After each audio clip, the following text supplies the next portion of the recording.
So it's the 25th of June. The Israel-Iran ceasefire seems to be holding for now.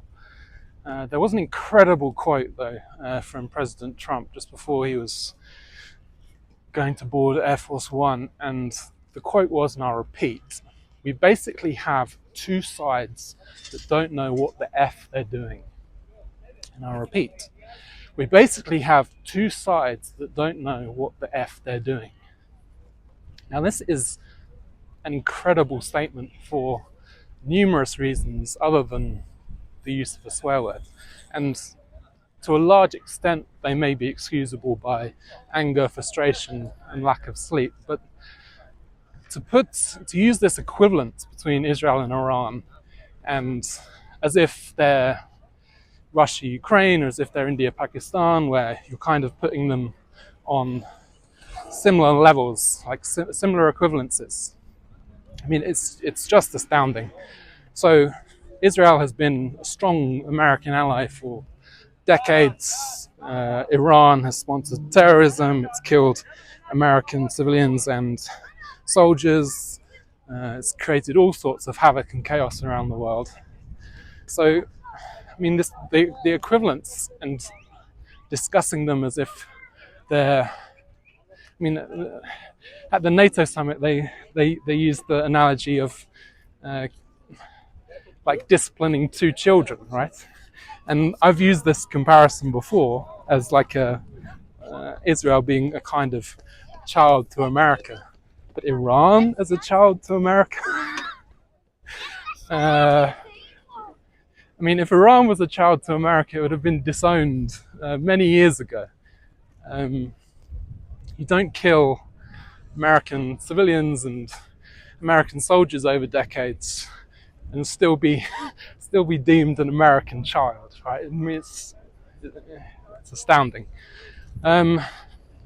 So, and this was kind of the Zelensky moment, right? There was that famous moment where Zelensky went to the White House and he was scolded by Trump and Vice President Vance for not being grateful, for like speaking up against the views that Trump and Vance were expressing.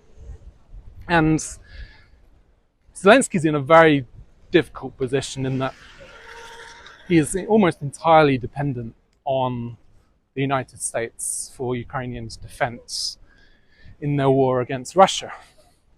To what extent Israel is entirely dependent on the United States in military operations is less clear.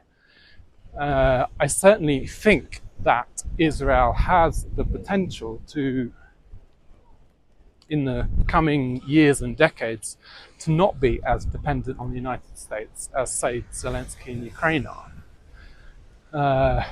Hasn't really been put to the test because even antagonistic Democrat administrations like Obama and Biden never really pulled the plug, right, and left Israel completely defenseless without selling them or providing them with weaponry and military equipment. But to hear that statement, Israel is a side that doesn't know what the F they're doing. I mean, that is going to sting for a while.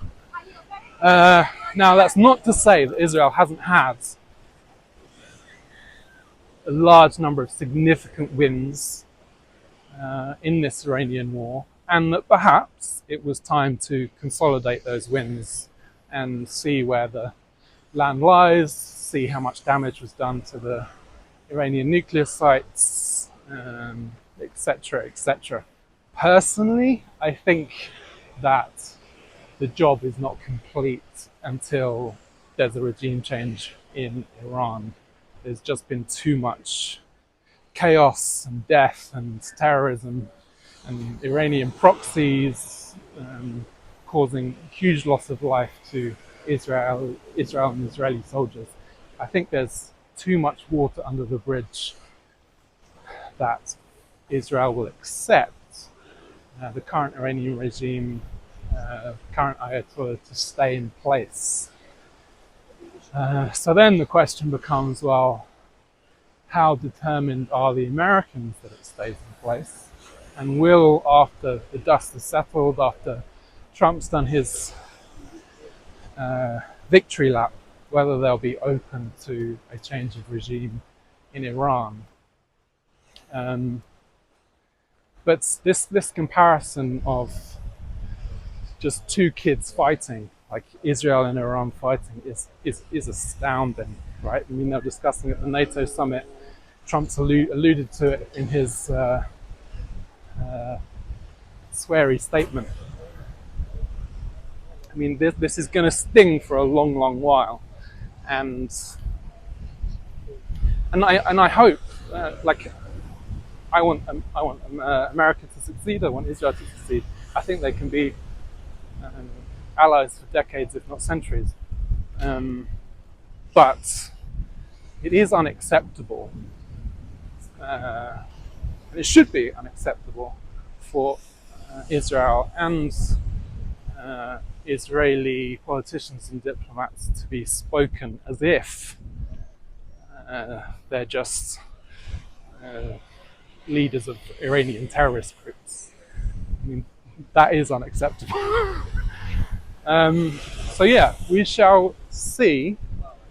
I keep saying this because every day it's very hard to predict what will happen from day to day. So we shall see what happens. But yeah, that statement is going to ring through the years and decades ahead. And hopefully it spurs, not in an anti-American way, but hopefully it spurs Israel to